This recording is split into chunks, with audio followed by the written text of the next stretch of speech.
While Mandy was at work on a Friday, Mark packed up all of her belongings, clothes, jewelry, collectibles, everything, and loaded them into their family car. They had a Volkswagen Touran, so everything fit easily. When Mandy got home, Mark told her they were going on a trip. At first, she was against it, but once again, Mark's smooth talking convinced her. Before leaving, he dropped off their boys at a friend's house, since they were not 18 yet and he is a responsible father. Then, he and Mandy hit the road. Where did they go?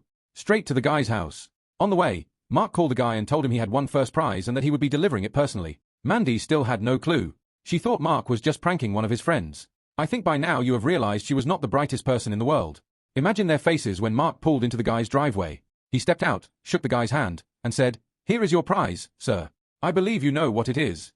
Then, he took one last look at Mandy's shocked, pale face, and walked away. Mark got full custody of both kids. He told the judge she had been cheating, and that was why he was divorcing her. Since he was better off financially, the court ruled in his favor.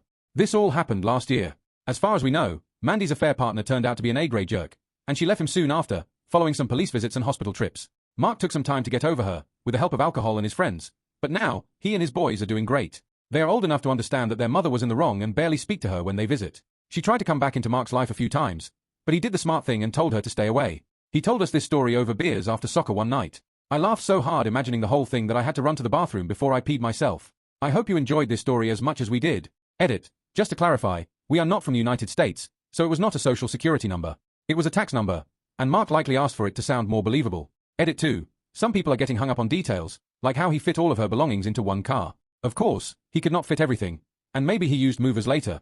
Just imagine the van packed for a trip. Whatever works for you.